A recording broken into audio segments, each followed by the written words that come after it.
Hello everyone, and welcome to the Commander's Forge.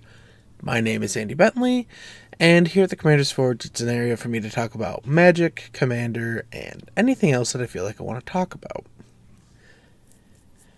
Now, with us moving into the new year,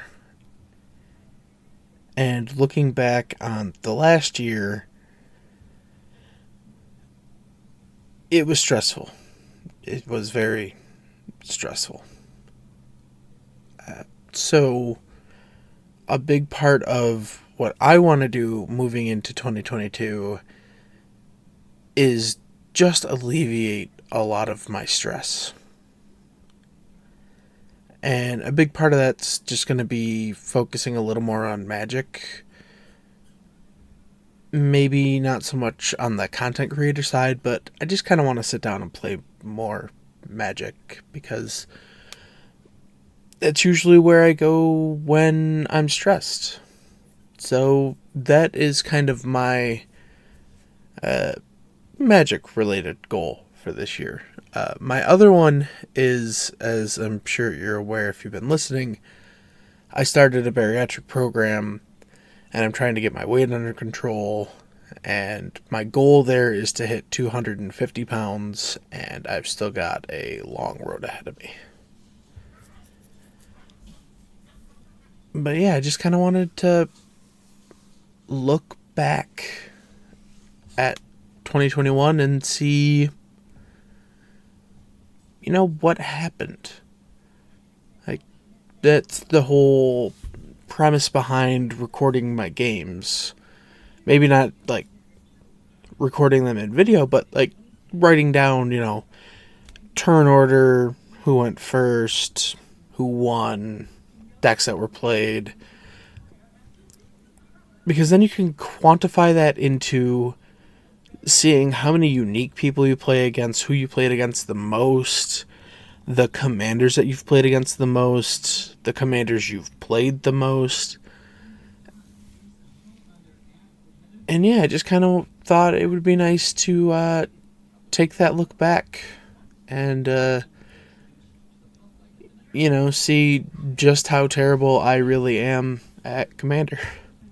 Because I'll give you a quick spoiler for the second half of the podcast. My win rate is not good. And I think I know why. And we'll get into that when we cross that bridge. But yeah, I hope everyone had a safe holiday season and that they find themselves into this new year. I'm not even sure how to put it. Happy? Healthy? Just wanting to make this next year better than the last? Either way. We'll kick this to our little midsection, and then I will be right back to talk about some stats. Hey, I just want to take a minute to tell you about my Patreon. I know times are hard for everybody, and I know it isn't easy to shuffle around bills and stuff. Believe me, I know that. But if you would like to help support the podcast and me, you can find the links to my Patreon in my link tree, which is always put into the description of either the video or the audio, wherever you're listening to it. It would really mean the world to me. Honestly, I'm just struggling to make ends meet most weeks. But that's it. That's all. If you want to help, the links will be where you can find them. Alright, welcome back. Now, looking back through the year of 2021, I was recording my games for the express purpose of knowing how many games I played, how many games I won, how many games I lost, decks I played, stuff like that. And we're going to get into it. So, first things first, I played 146 games of Commander over the last year. Now, that is with me taking about a 3-month break toward the middle of the year. So, yes, I probably could have played more, but your boy was mentally burned out. Now, of those 146 games, I had 19 wins and 127 losses.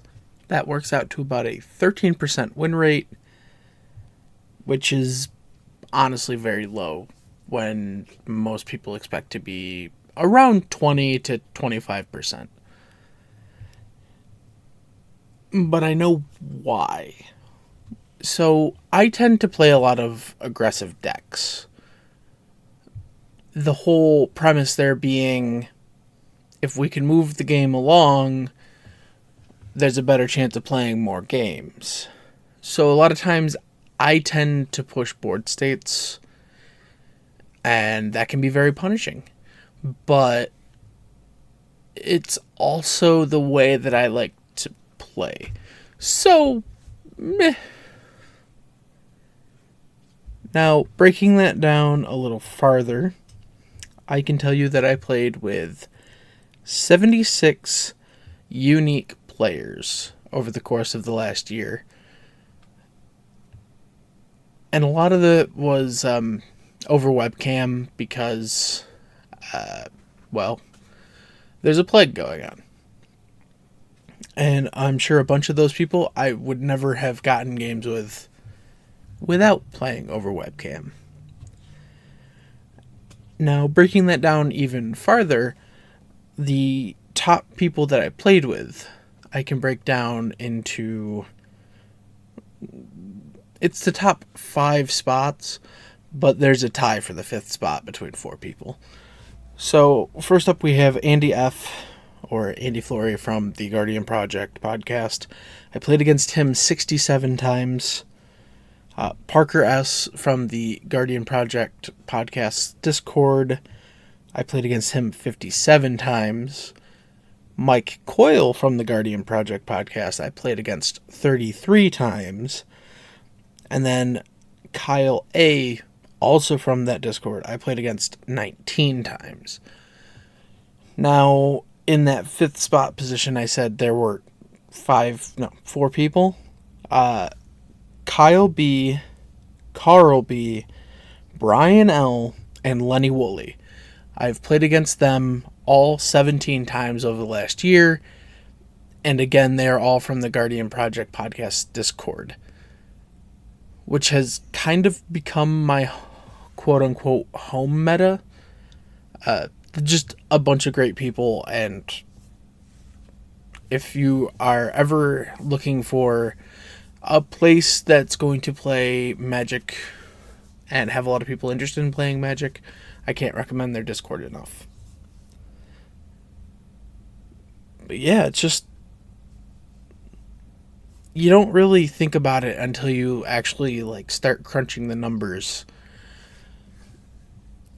I knew I played against Andy Flory a lot over the last year, but did I know that it was almost a full 70 times? No.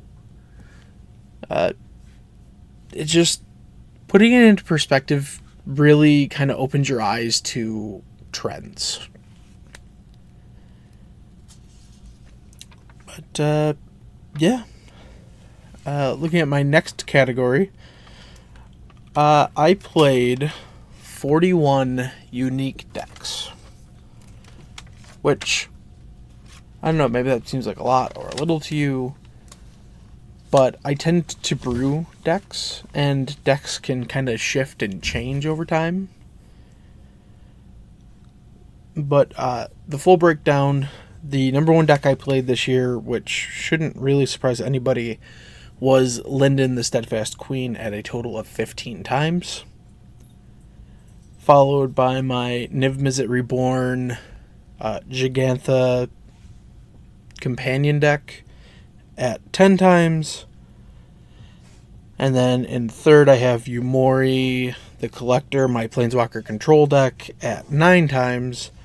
And then in the 4th and 5th spot, I have Goreclaw, Terror of Kelsesma, and Adeliz the Cinderwind, both at 8 times.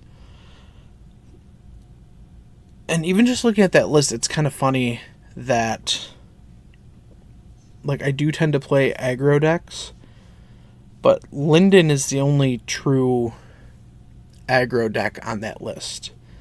Adeliz is a tempo control deck. Goreclaw, well, is on the aggressive side, is more about playing big creatures. Yumori is a planeswalker control deck in Golgari. And Niv-Mizzet and Gigantha is more of a mid-range deck, I think I would say, which is just built around restrictions. It's currently kind of on the block of me sitting down to try and change it up a little bit, and I haven't figured out how I want to do that yet. But yeah, I owe a lot of my mental health over the year to Magic and the people that I've played with and that I've, dare say, become friends with through this game. And even just over the last, oh god, I don't know, 10 years, 11 years, I went from a complete shut-in to actually wanting to travel and meet people and be in public spaces. So, yeah, that's something that I'm very thankful for. And realize that I would be so much more miserable without this community. So, thank you. And I think I'll see you in this next year. And hopefully some of that will be in person, because we finally get a handle on this plague. And stupid people stop being stupid. But thank you again for listening, and have a good one. Thank you for listening. All of my links can be found in my link tree in the description below. I would like to thank Ian Foss and Cody Mulpey of the band The Crypt for allowing me to use music for my opening and ending, along with Nate and Erica Jacobs for making my original logo. And I would also like to thank Christina McNichol for creating my new logo. And I'll see you next time.